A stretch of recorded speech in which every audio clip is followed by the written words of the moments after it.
नमस्कार दोस्तों, मैं एडवोकेट अरुण पवार स्वागत करता हूं आप सभी का आपके अपने legal talks and motivation channel में। तो दोस्तों, आज मैं आपको बताने वाला हूं रिट्स के बारे में जो कि भारतीय संविधान में दी हुई हैं।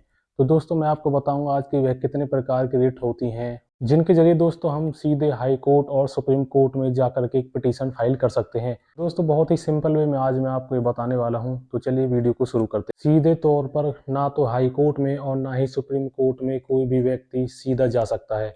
यानी कि दोस्तों, कोई भी व्यक्ति सीधे पिटीशन फाइल नहीं कर सकता, ना ही सुप्रीम कोर्ट में और ना ही हाई कोर्ट में। उसका दोस्तों एक प्रोसीजर होता है कि सबसे पहले आपको लोअर कोर्ट में जाना पड़ेगा, उसके बाद आप फिर अपील में जाकर के हाई कोर्ट और सुप्रीम कोर्ट जाएंगे। लेकिन दोस्तों, एक ऐसा प्रावधान है जिसे रिट्स कहा जाता है। रिट्स के जरिए जो कि भारतीय संविधान में दी हुई हैं, आप सीधे सुप्रीम कोर्ट और हाई कोर्ट में जाकर के अपनी एक पिटीशन फाइल कर सकते हैं। अब दोस्तों, ये रिट्स दी कहाँ हुई है, मैं आपको बता दूं। भारतीय संविधान में अनुच्छेद 32 यानी कि आर्टिकल 32 के जरिए आप दोस्तों सीधे सुप्रीम कोर्ट में जा सकते हैं, जहां पर आप एक रिट पिटीशन अपनी फाइल कर सकते हैं। और दोस्तों, आर्टिकल 236 यानी कि अनुच्छेद 236 संविधान का, जिसमें कि आप सीधे किसी भी हाई कोर्ट में जा सकते हैं और हाई कोर्ट में जाकर के आप अपनी रिट पिटीशन फाइल कर सकते हैं। तो दोस्तों, आपको बता दूं कि 5 तरीके की रिट्स होती हैं जिनके जरिए आप अपने रिट पिटीशन फाइल करके सुप्रीम कोर्ट या हाई कोर्ट में जाते हैं। अब दोस्तों, 5 तरह की कौन कौन सी रिट होती हैं, तो आपको बता दें कि सबसे पहले आती है हाबियस कॉर्पस, सेकंड नंबर पे मांडामस, थर्ड नंबर पे आती है प्रोहिबिशन, फोर्थ नंबर पे आती है क्वा वारंटो और फिफ्थ नंबर पे आती है सर्च्योररी।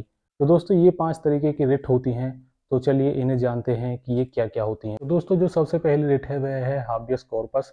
तो आपको बता दूं कि हाबियस कॉर्पस जो रिट है वह तब लागू होती है, उसके जरिए आप तब पिटीशन फाइल करते हैं जब किसी व्यक्ति को किसी दूसरे अन्य व्यक्ति के द्वारा उसे किसी बंदी बनाया गया हो।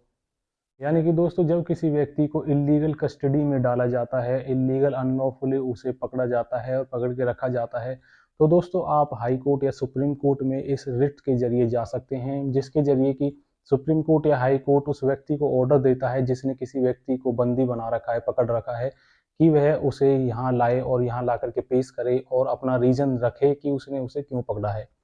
तो दोस्तों, जो दूसरी रिट है वह है मांडमस यानी कि परमादेश। दोस्तों, आप इस रिट में तब जाते हैं जब कोई व्यक्ति जो कि उसका काम है, जो उसकी ड्यूटी बनती है, वह उसे परफॉर्म नहीं कर रहा। तो दोस्तों, फिर आप इस रिट के जरिए हाई कोर्ट और सुप्रीम कोर्ट में जाएंगे, जहां पर कि सुप्रीम कोर्ट या हाई कोर्ट उस व्यक्ति को ऑर्डर देगा कि जो उसकी ड्यूटी बनती है वह उसे परफॉर्म करे। दोस्तों, बात करते हैं तीसरी रिट के बारे में। तीसरी जो रिट है दोस्तों वो है प्रोहिबिशन। तो दोस्तों, प्रोहिबिशन का मतलब लगा सकते हैं कि किसी भी व्यक्ति को रोकना।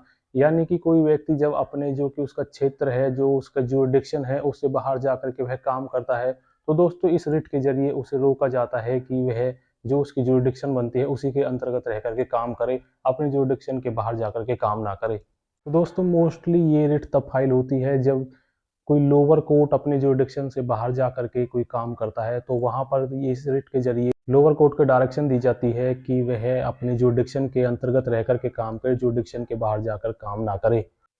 तो दोस्तों, जो ये सर्च्योरल रिट है यह तब फाइल करी जाती है जबकि कोई लोअर कोर्ट जो कि अपनी जुरिडिक्शन से बाहर जाकर के काम कर चुका है, तो दोस्तों उस केस में सर्च्योररी जो रिट है वह पिटीशन फाइल करी जाती है, जिसमें कि हायर कोर्ट जो होती है, हायर हाई कोर्ट यानी सुप्रीम कोर्ट और हाई कोर्ट, वो दोस्तों लोअर कोर्ट को डायरेक्शन देती हैं कि उसने जो ऑर्डर पास करा है वह ऑर्डर मान्य नहीं है, और जो ऑर्डर उसने पास कर दिया वह उसने अपने जुरिडिक्शन से बाहर जाकर के ऑर्डर पास करा है। तो दोस्तों, प्रोहिबिशन और सर्च्योररी में यही डिफरेंस है कि प्रोहिबिशन में कोर्ट रोकती है कि जब कोई वह अपनी जुरिडिक्शन से बाहर जाकर के काम करना चाह रहा है तो कोर्ट वहां पर उसे रोक देती है। लेकिन दोस्तों, सर्च्योररी में उसने काम कर दिया है तो उसे जो उसने काम करा है दोस्तों, उसको जो सुप्रीम कोर्ट और हाई कोर्ट होती है उस ऑर्डर को ख़त्म करती हैं कि वह ऑर्डर नहीं माना जाएगा, क्योंकि वह उसने अपने जुरिडिक्शन से बाहर जाकर के पास करा है। अब दोस्तों, बात आती है फिफ्थ नंबर रिट की, जो है क्वा वारंटो। तो दोस्तों, इस रिट का जो मतलब होता है वह होता है कि यदि कोई व्यक्ति किसी भी एक पद पर बैठ जाता है जो कि उसकी क्वालिफिकेशन उस पद के लिए नहीं होती, तो दोस्तों उसके अगेंस्ट में ये रिट फाइल करी जाती है, जिसमें कोर्ट उससे पूछती है जिस पोस्ट पर आप बैठे हैं क्या आपकी क्वालिफिकेशन उस पोस्ट के लिए है या नहीं। तो दोस्तों, इस ये पब्लिक ऑफिसर्स के अगेंस्ट में फाइल करी जाती है जब भी कोई व्यक्ति without qualification of that post जाकर के उस पोस्ट पर बैठ जाता है, तो दोस्तों उसके अगेंस्ट में तब ये रिट फाइल करी जाती है। तो दोस्तों ये है 5 तरीके की रिट जिनमें मैंने आपको बहुत ही आसान भाषा में बताया है, आप बहुत ही सिंपल लैंग्वेज में इन्हें समझ सकते हैं। आर्टिकल 32 और आर्टिकल 236 के जरिए आप सीधे हाई कोर्ट और सुप्रीम कोर्ट में रिट पिटीशन फाइल कर सकते हैं। तो दोस्तों मैं ऐसी ही जानकारियाँ आपको देता रहूँगा। अगर आपको किसी भी प्रकार का कोई डाउट हो तो आप मुझे कमेंट करके पूछ सकते हैं। तो चलिए मिलते हैं नेक्स्ट वीडियो में।